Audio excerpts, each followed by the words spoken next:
Bring her to me now. The Korean Mafia boss ordered when he caught his black maid dancing alone while cleaning. Caroline had been dancing alone in the penthouse for maybe 2 minutes when she felt it. That electric shift in the air that meant she wasn't alone anymore. She kept dancing anyway. After 3 years of making herself invisible, being seen felt dangerously good. What she didn't know was that the man watching her from the shadows already knew exactly who she was, and he'd been looking for her for a very long time. The Park estate occupied 47 acres of upstate New York countryside. The kind of property that housed old money, new power, and people who valued discretion above everything else. Caroline Johnson couldn't normally afford to breathe the air in a place like this. But 6 months ago, Ashley had gotten her the maid position after Caroline's third failed interview at yet another accounting firm. That had been 183 days ago.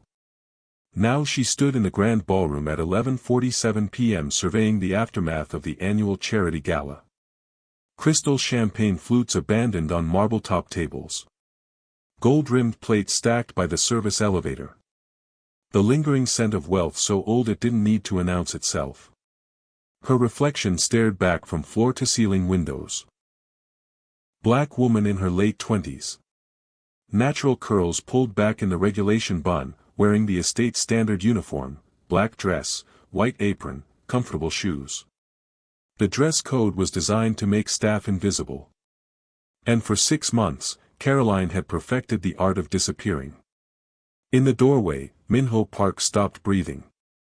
He'd come downstairs at 11:45 to check on the cleanup progress before his 1 a.m. conference call with Tokyo.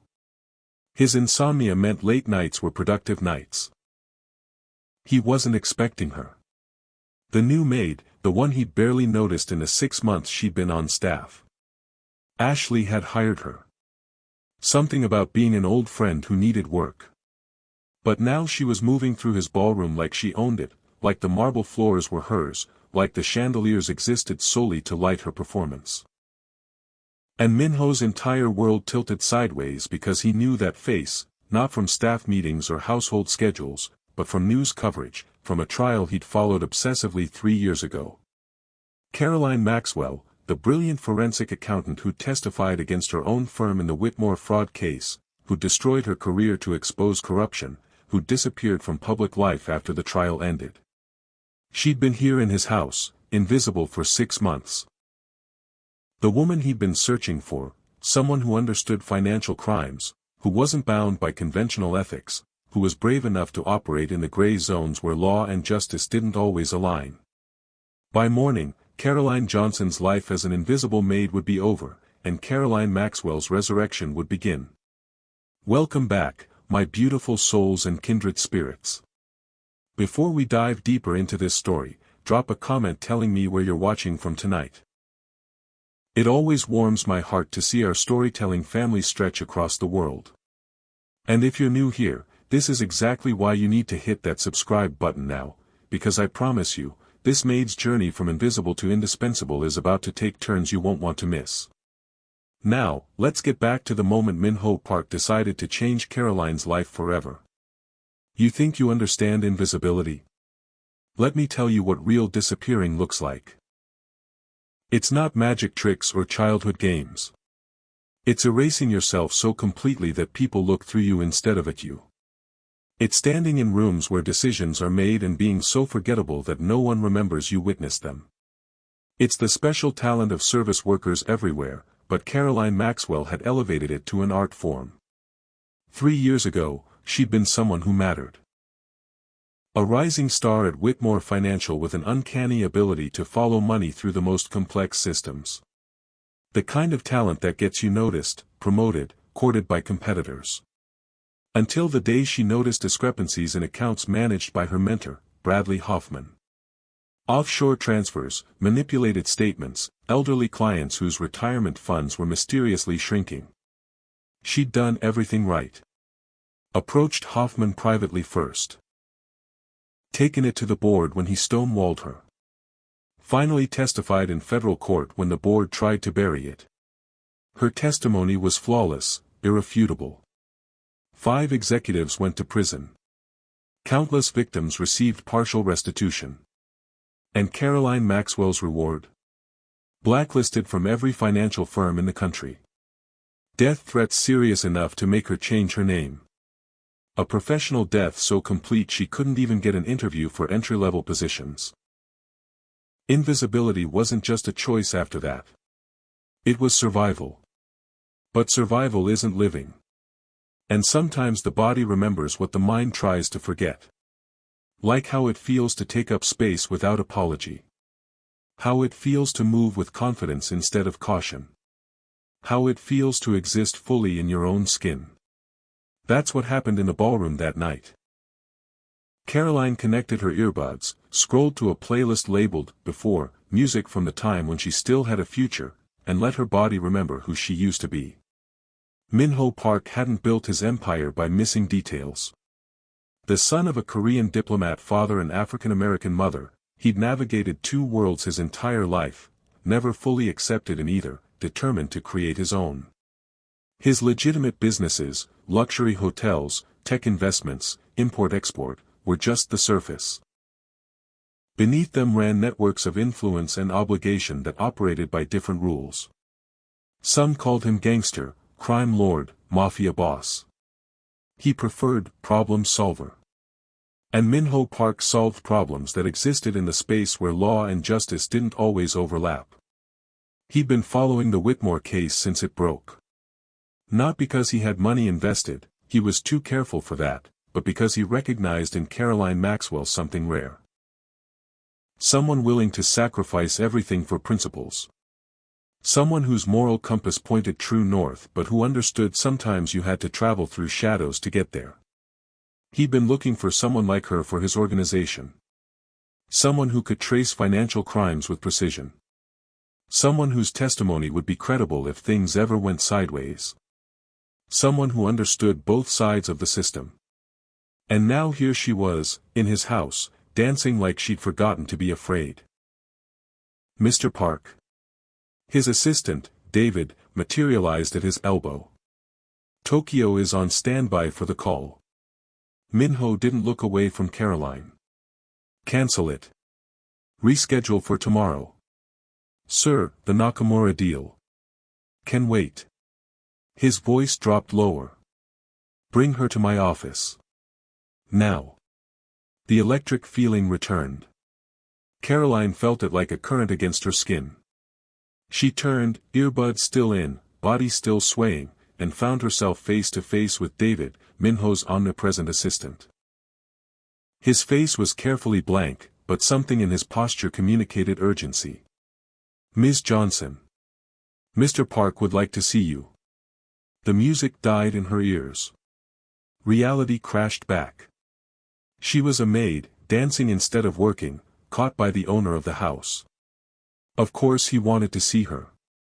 Probably to fire her.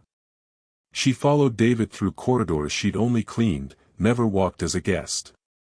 Up the private elevator to the third-floor wing that housed Min-ho's personal office. A space she'd never been allowed to enter.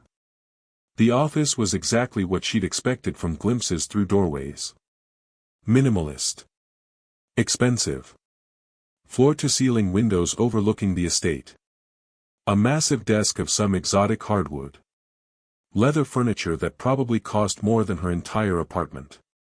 Min-ho Park stood with his back to the door, looking out over his domain. Even from behind, power radiated from him. 6 feet of perfectly tailored confidence. When he turned, Caroline felt rather than saw his complete focus settle on her. Do you know why you're here, Ms. Maxwell? Her real name hit like physical contact. 3 years of careful anonymity shattered in 5 syllables. My name is Johnson, she said, the lie automatic after so much repetition. No. He moved toward her with deliberate steps. Your name is Caroline Maxwell. Former senior forensic accountant at Whitmore Financial. Star witness in the largest financial fraud case of the last decade. The woman who sacrificed her career to expose corruption. Each fact laid between them like evidence. Each one stripping away another layer of her carefully constructed invisibility. How long have you known? Her voice sounded strange to her own ears. Not the careful, deferential tone of Caroline Johnson, house staff. Something older. Sharper. Since Ashley recommended you 6 months ago. He gestured to a chair across from his desk. Not an invitation. A command. Caroline remained standing. Small resistances were all she had left. I make it my business to know who enters my house, Minho continued, seemingly unbothered by her defiance. Background checks are standard for all staff. Yours was interesting. So you've been watching me for 6 months. Why the summons tonight? A smile touched his mouth but didn't reach his eyes. Because tonight I saw the woman you've been hiding. Not the invisible maid, but the Caroline Maxwell I've been looking for. Looking for. The words hung between them. Why would you be looking for me? Minho leaned against his desk, studying her with unnerving intensity. Because I need someone with your particular talents. Someone who understands financial systems from the inside. Someone who can trace money through the most complex structures. Someone with both technical expertise and moral courage. For what? For helping people the system has failed. He reached behind him, handed her a file. Like the Kim family. Against her better judgment, Caroline opened it. Inside were photographs of an elderly Korean couple standing outside a small restaurant. Financial statements. Loan documents with interest rates that made her eyes widen. The Kims immigrated 30 years ago. Built a successful restaurant in Queens. Traditional Korean cuisine, family recipes. When their son was diagnosed with leukemia 5 years ago, they took loans to cover medical expenses. The son died. The lenders, connected to the John organization, manipulated the terms. The Kims have paid back 3 times the principal, but the debt keeps growing. Caroline's trained eye scanned the documents, spotting irregularities immediately. Compounded interest calculated incorrectly. Hidden fees. Terms that changed between agreement pages. Classic predatory lending, executed with unusual sophistication. This is financial fraud, she said, professional instincts overriding caution. They could go to the authorities. Minho's laugh was short and without humor. The authorities. The same system that protected Whitmore's executives and discarded you. The Johns have connections throughout Queens. Police look the other way. Judges receive generous donations. The Kims tried legal channels. Got nowhere. The reality was familiar. Painfully so. Systems designed to protect those with power, not those without. What do you want from me?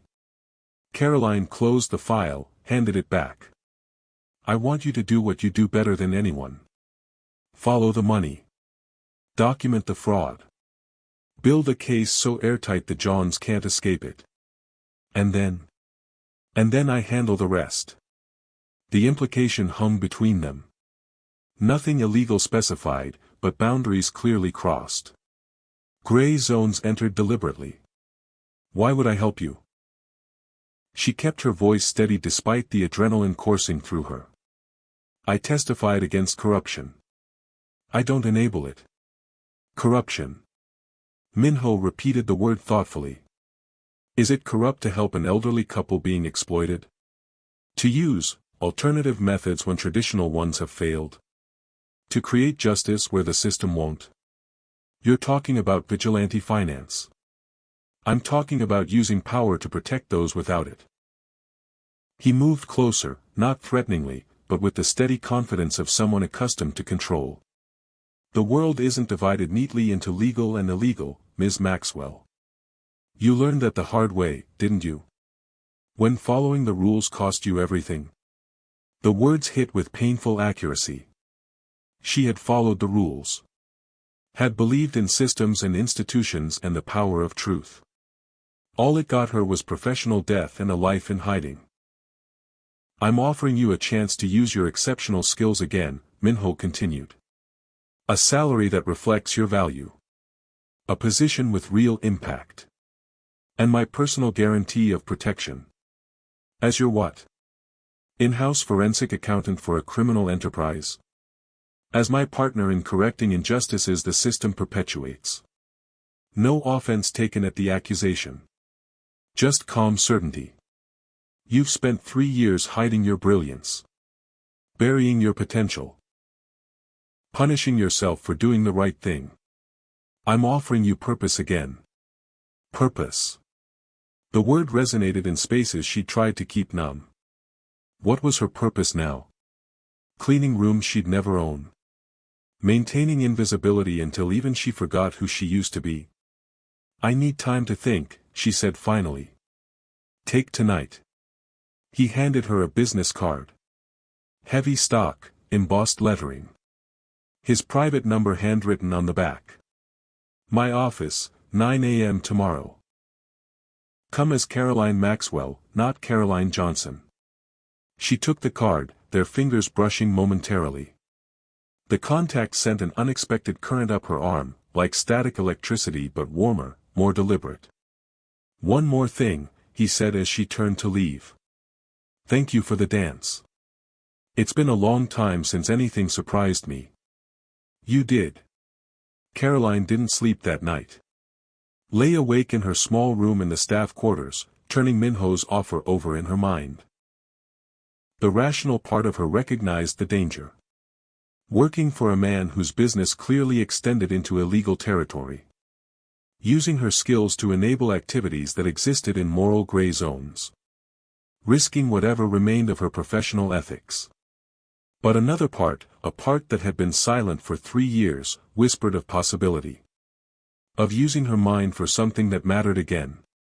Of helping people like the Kims who had nowhere else to turn. Of emerging from invisibility into purpose. By morning, she hadn't decided. But she changed out of her uniform into the one good outfit she'd kept from her previous life. Black pants, crisp white shirt, blazer that had cost 2 weeks' salary back when salary meant something. She let her natural curls frame her face instead of pulling them back into the regulation bun. Small reclamations of identity. Minho's office looked different in daylight. Less intimidating, more functional. Maps of financial networks covered one wall. Security screens displaying various properties another. A workspace for someone who controlled multiple operations simultaneously. He stood when she entered, eyes taking in the transformation from maid to professional with evident approval. You came. I haven't decided yet, she clarified, taking the seat he indicated. I have questions first. Of course. What exactly are you involved in? I need the truth, not the sanitized version. Minho considered her for a moment, then nodded as if she'd passed some test. My legitimate businesses you know about. Hotels, tech investments, import-export. I also provide alternative conflict resolution for certain communities. Protection services. Asset recovery. Financial intervention when traditional channels fail. You're a crime boss. Direct, unvarnished. I'm a problem solver. Sometimes those problems exist outside conventional legal frameworks. No denial, no justification. My father came to America with nothing. Built something through sheer will. Was exploited at every turn by systems designed to keep outsiders vulnerable. I protect those the system doesn't. By breaking the law. By recognizing that law and justice aren't always the same thing. His eyes held hers, intensity undiminished in daylight. You know this better than most. What happened after your testimony? Did the system protect you? Did following the law bring justice? The question hit nerves still raw after 3 years. No, the system hadn't protected her. Whitmore's executives had received minimal sentences, most already free. The firm paid fines it could easily afford, rebranded, continued operating. The only person who faced real consequences was Caroline herself. What would I actually be doing? she asked instead of answering. Financial investigation. Asset tracing. Building cases against those who exploit financial systems to prey on vulnerable people. Exactly what you did at Whitmore, but for clients who can't afford traditional firms. And after I build these cases, I handle resolution through various channels. Some conventional, some less so. Meaning threats. Violence. Meaning whatever proves most effective. His honesty was disarming. I won't lie to you, Caroline. Some of what we do exists in gray areas. But our purpose is helping those with nowhere else to turn. She should leave. Should walk out and never look back. Should protect whatever remained of her professional ethics. The Kims, she said instead. Show me their case again. He slid the file across the desk, a smile touching his lips. He knew he had her. For 4 days, Caroline disappeared into the Kim family's financial nightmare. Min-ho gave her an office adjacent to his, equipment that made her previous professional setup look primitive, and access to information sources that probably weren't entirely legal. She didn't ask where the data came from. Some questions were safer left unasked. The work consumed her. Tracing loan documents. Reconstructing interest calculations. Finding patterns in deliberate obfuscation. It felt like resurrection, using her mind for something that mattered after 3 years of forced intellectual hibernation. Min-ho gave her space to work, checking in periodically with questions that showed genuine understanding of financial systems.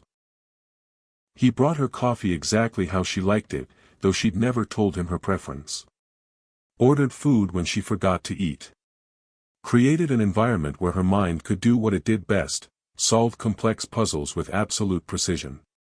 You're different when you work, he observed on the 3rd night, watching her hands fly across the keyboard. Like when you were dancing. You forget to be afraid. She hadn't realized he'd been watching that closely. Hadn't known he'd seen through her carefully constructed walls to the fear underneath. The observation felt too intimate, too close to truth. I'm not afraid, she lied. His smile was slight but genuine. Yes, you are. But not of the work. You're afraid of what happens when the work reminds you who you really are. On the 5th day, Caroline had the complete picture. The John organization had systematically defrauded the Kim family through a sophisticated scheme designed to keep them in perpetual debt. Hidden fees, manipulated interest calculations, deliberately confusing terms that changed between document versions. They've already paid back the principal 4 times over, she told Min-ho, spreading the evidence across his desk. Here's the proof. Every transaction, every manipulation, every lie in their books. He studied the documentation with the focus he brought to everything. This would hold up in court. It would, if the Kims were willing to testify against people who threatened their family. If the police weren't compromised. If the system wasn't rigged against immigrants with limited English. The bitterness in her voice surprised her. When had she become this cynical? When the truth cost you everything, a voice inside her whispered. Min-ho looked at her then, really looked at her, with an intensity that should have made her uncomfortable but instead made her feel seen in a way she hadn't been in years. The system is designed to protect those with power, he agreed quietly. Which is why sometimes justice requires operating outside it. 3 days later, the Kim family received notice that their debt had been cleared. The loan sharks disappeared from Queens entirely. Electronic records vanished. Paper trails led nowhere. Caroline didn't ask what happened. Some answers you don't want to hear spoken aloud.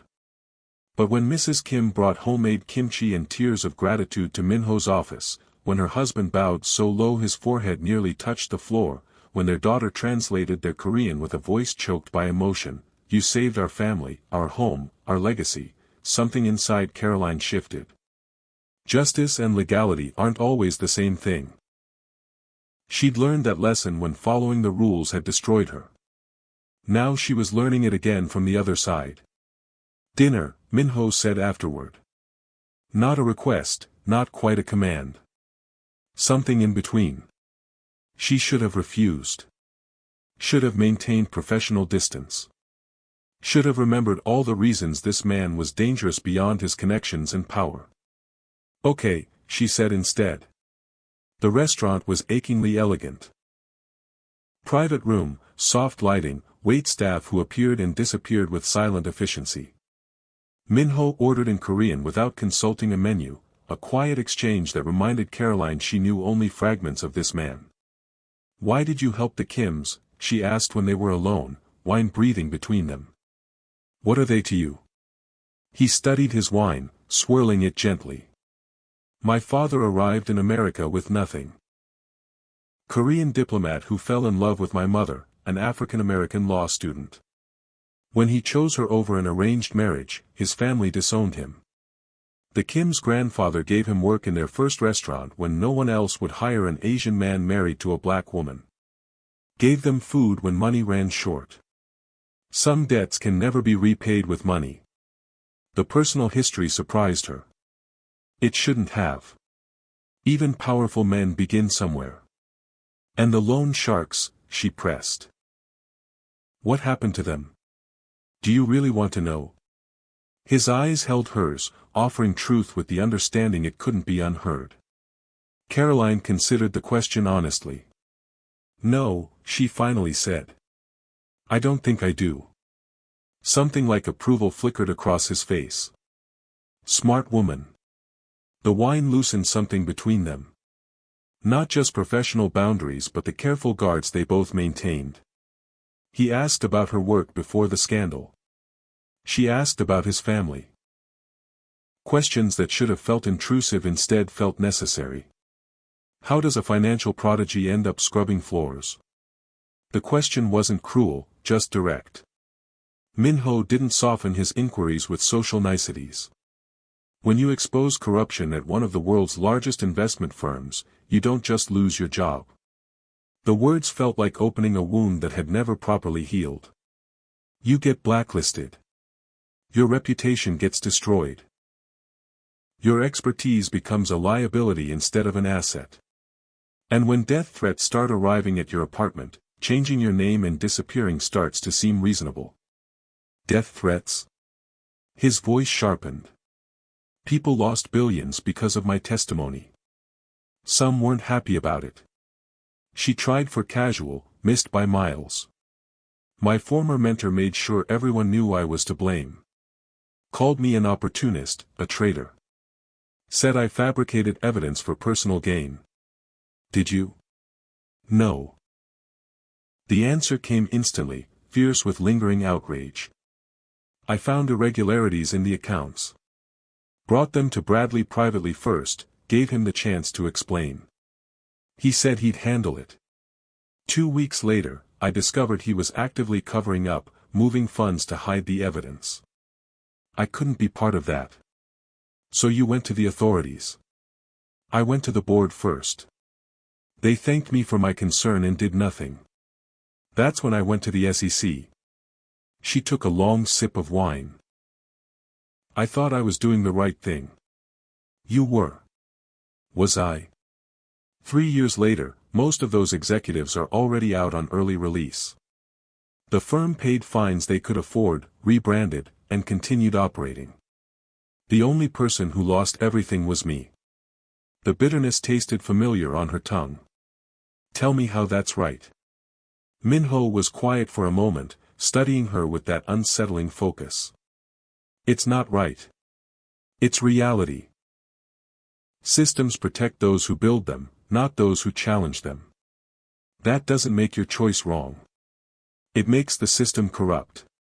The understanding in his voice was unexpected. Dangerous. It made her want to tell him more, to unburden herself of secrets carried too long alone. I have nightmares, she admitted. Not about the threats or losing my career. About the elderly clients who lost their retirement savings. The college funds that disappeared. The real people hurt by what my firm did. I couldn't stop it.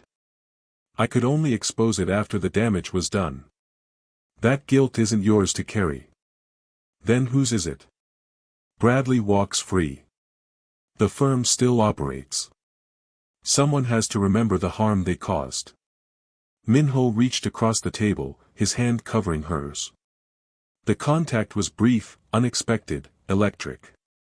That responsibility isn't the same as guilt. You can remember without punishing yourself. The touch lingered even after he withdrew his hand. A ghost of warmth that reminded her body it had been 3 years since anyone had touched her with purpose rather than accidental contact. I could tell you they maintained professional boundaries after that night. That the wall between employer and employee remained intact. That would be another comfortable lie. The truth has sharper edges. Something shifted between them. Subtle at first. His hand at the small of her back guiding her through a doorway. Her staying later than necessary when they worked on cases. The way his eyes followed her movements. The way she grew conscious of her body in his presence. Caroline took a second case. A Korean-American entrepreneur whose business partner was siphoning funds through clever accounting tricks. Then a third, a family fighting an insurance company denying claims through deliberate paperwork manipulation. With each case, the boundaries of her comfort with moral gray areas expanded. With each success, the confidence she'd lost began to return. With each night working beside Minho, the tension between them grew. "You're rebuilding yourself," he observed one night, watching her piece together a money trail with the focus that made her exceptional. "Finding your power again. Is that what this is?" She didn't look up from her work. Safer that way. Safer not to meet the intensity in his eyes. "You know it is. I recognized it that first night, watching you dance. You've spent 3 years making yourself small. But that's not who you are." The observation felt like exposure.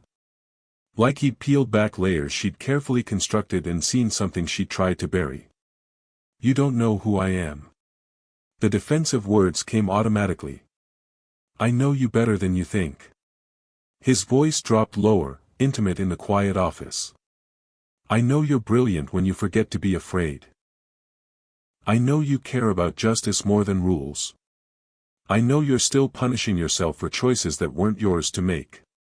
Caroline looked up then, couldn't help it. Found him watching her with that focus that made her feel simultaneously exposed and seen. "Why did you really hire me, Minho?" "The truth." He didn't hesitate. "Because I recognized something in you. Something valuable. Something wasted on invisibility. My financial expertise. That's part of it." His honesty was unsettling. "But not all. I saw you dancing, confident, alive, free. I wanted to know that woman. Not just for her skills, but for her fire.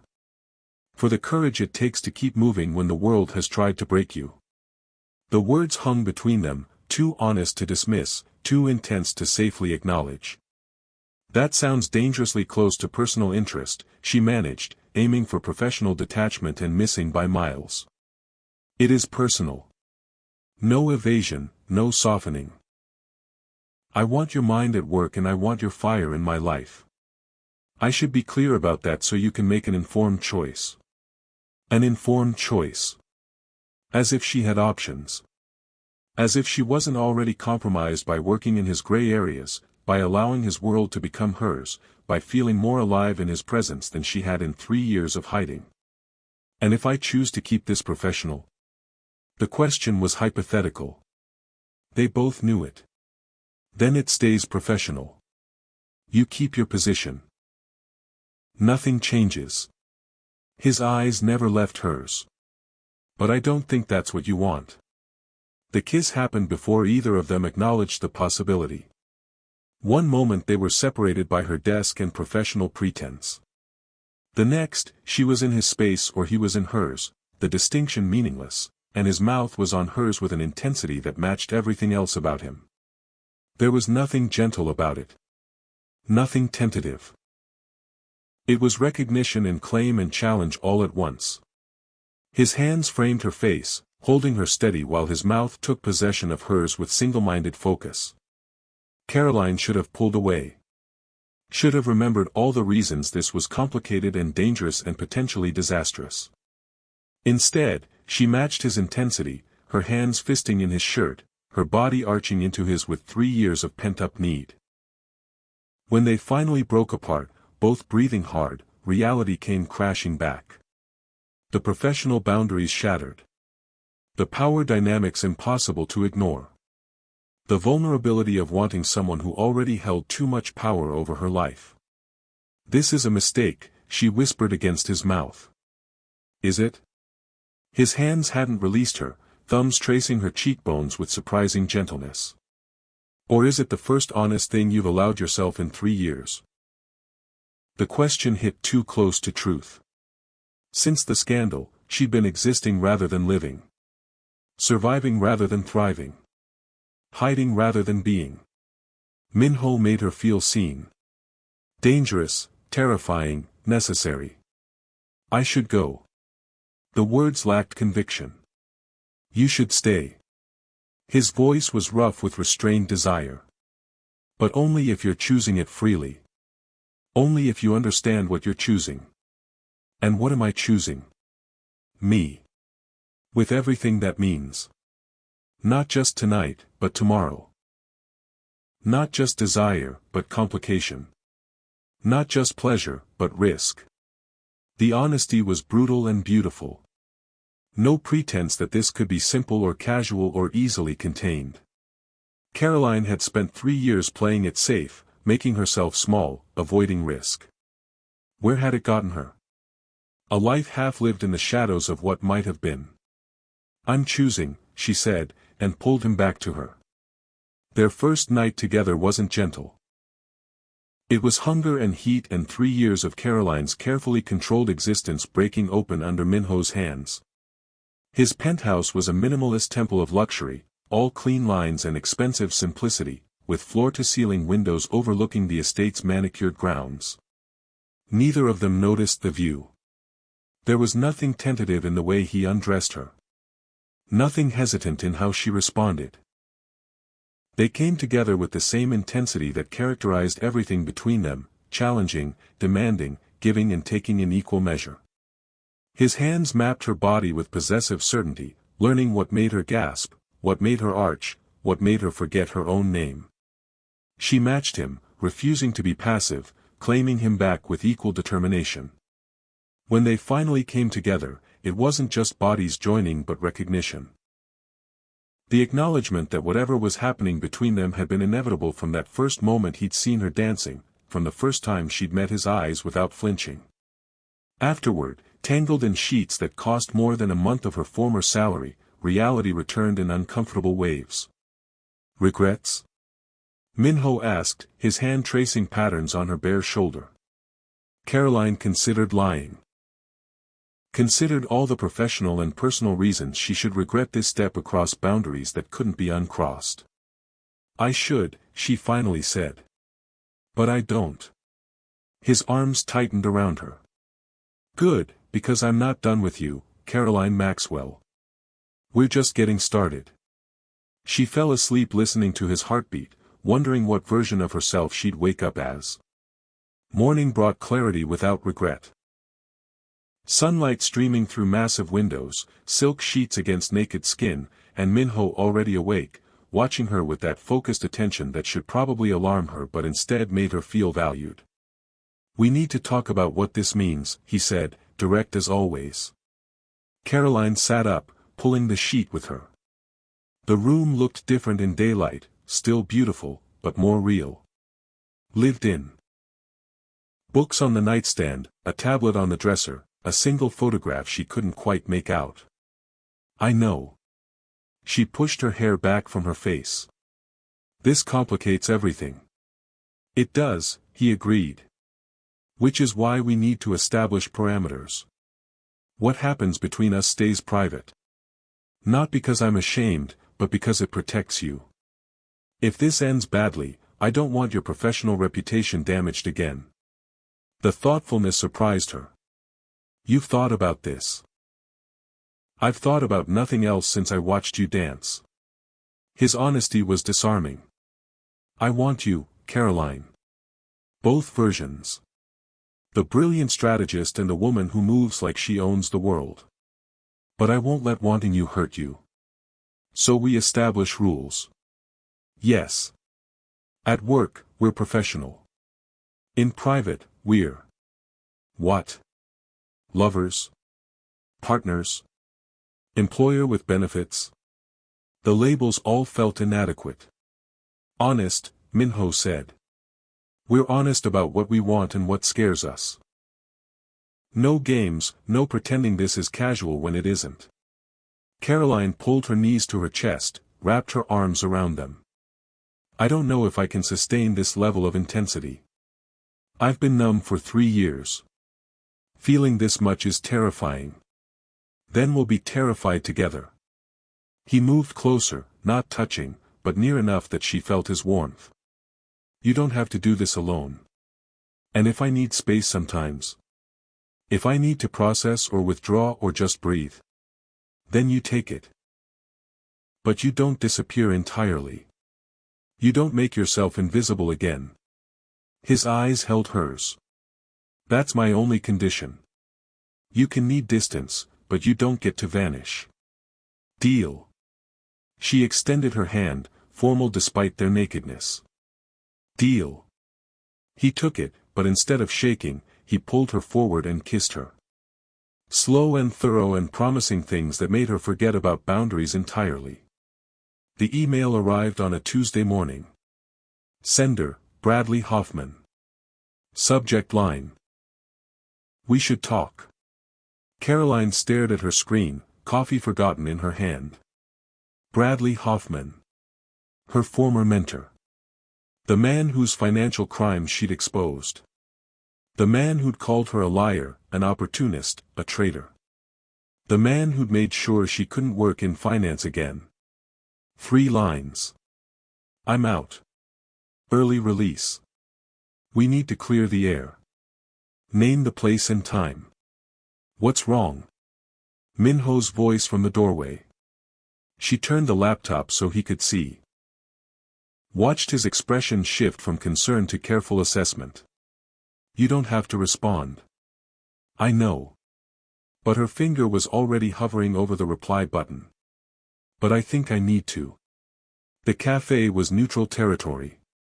Busy enough for safety, quiet enough for conversation. Minho insisted on coming despite her protests.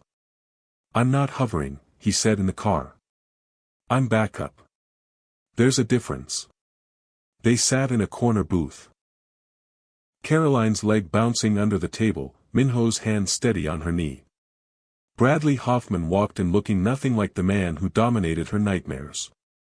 Thinner, grayer, shoulders slumped with what might have been defeat or simply the weight of consequences finally felt. He spotted her, hesitated, then approached. Caroline. His voice was rougher than she remembered. Thank you for agreeing to meet. Minho's hand tightened slightly on her knee. Caroline didn't introduce him. Didn't need to. Bradley's glance took in the expensive suit, the protective positioning, the obvious connection, and understanding flickered across his face. I won't take much of your time, Bradley said, sliding into the opposite seat. I just needed to tell you something face to face. Caroline waited, her throat too tight for words. You were right. The words came out flat, exhausted. About everything. The fraud, the theft, what I'd become. I spent 2 years in federal prison convincing myself I was the victim, that you'd betrayed me out of ambition or jealousy or some personal vendetta. That the system had failed me. He paused, stared at his hands. Then about 8 months ago, I finally let myself look at what I'd actually done. The people I'd hurt. The trust I'd violated. The career I'd destroyed, yours, not mine. Mine deserved destroying. He looked up, met her eyes. You did the right thing, Caroline. You tried to tell me privately first. You gave me the chance to come clean. I chose to fight instead, to blame you instead of taking responsibility. Caroline's vision blurred. 3 years of carrying guilt and anger and doubt. Had she done the right thing? Had the cost been worth it? Had anything changed because of her sacrifice, suddenly shifting under the weight of this unexpected acknowledgement? I'm working with a non-profit now, Bradley continued. Financial literacy for underserved communities. Basic stuff, honest work. It's what I should have been doing all along. He reached into his jacket, pulled out a business card, slid it across the table. I'm not asking for forgiveness. I'm not asking for anything. I just needed you to know you didn't ruin my life.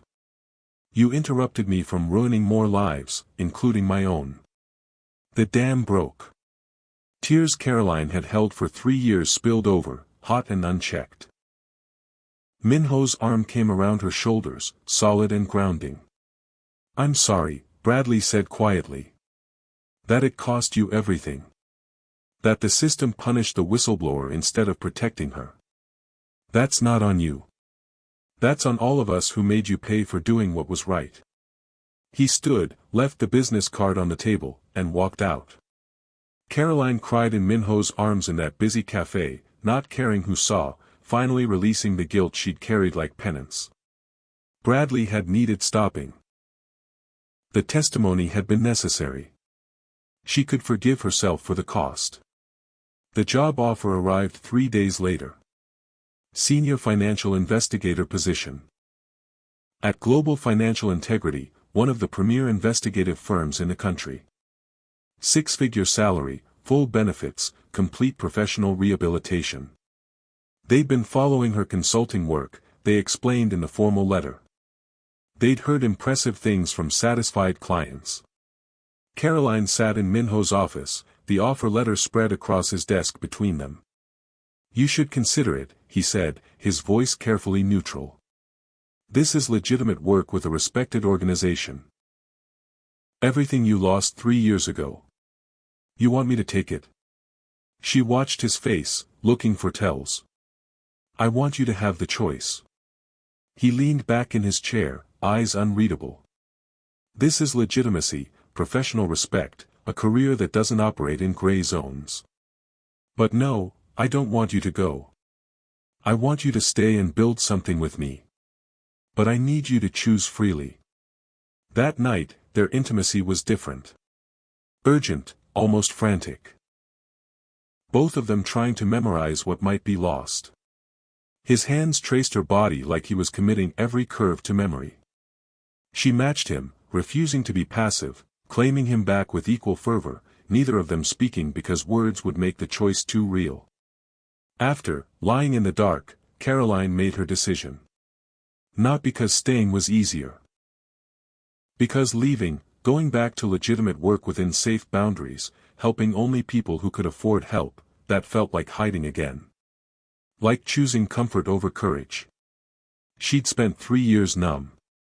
Minho had made her feel alive. The work they did, messy, legally questionable, actually effective, that mattered more than legitimacy. I'm staying, she said into the darkness. His arms tightened around her. You're sure? Stop asking me that. She turned to face him. I'm sure. I spent 3 years punishing myself by hiding. You didn't let me hide, not my intelligence, not my body, not my capacity to feel. You've been obsessed with me, and it should scare me, but it doesn't. Because your obsession sees me completely, all the broken parts and all the brilliant parts. I'm not defaulting. I'm choosing. I'm choosing the work that matters, and I'm choosing you. His response was a bruising kiss, claiming, possessive, grateful. Then you're mine. Professionally and personally. I don't share, Caroline. Good. She kissed him back with equal intensity. Neither do I. Within a month, they'd formalized what had been operating informally. Park Maxwell Financial Recovery Services. A legitimate business entity operating in creative legal gray zones. They filed under a broad consulting license, an accounting sleight of hand that kept regulators satisfied without revealing purpose. They specialized in asset recovery for clients the traditional system had failed. Took cases on contingency for people who couldn't afford upfront fees. Minho provided capital and connections. Caroline provided expertise and legitimacy. The first day in their new office, Minho pulled her into the private conference room, locked the door. "This is ours," he said, backing her against the antique desk that had once belonged to his grandfather. "Everything we build from here, we build together. Equal partners. Equal partners who can't keep their hands off each other." Her smile was knowing as his hands found her waist. "That's not a flaw in the business model. It's a feature." His mouth found her neck. "The best one." A year later, Park Maxwell Financial Recovery Services had helped dozens of clients the traditional system had failed.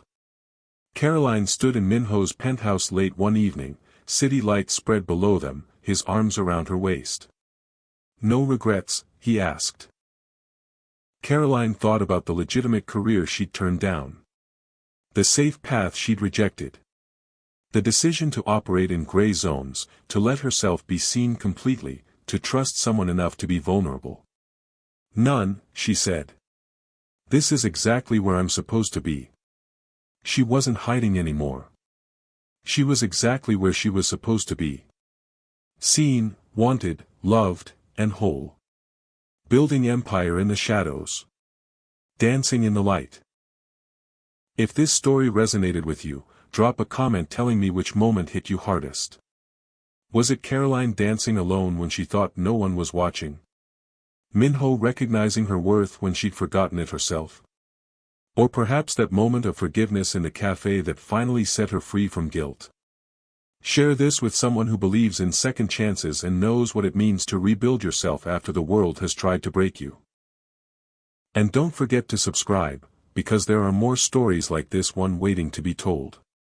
Until next time, remember, sometimes being truly seen is the most revolutionary act of all.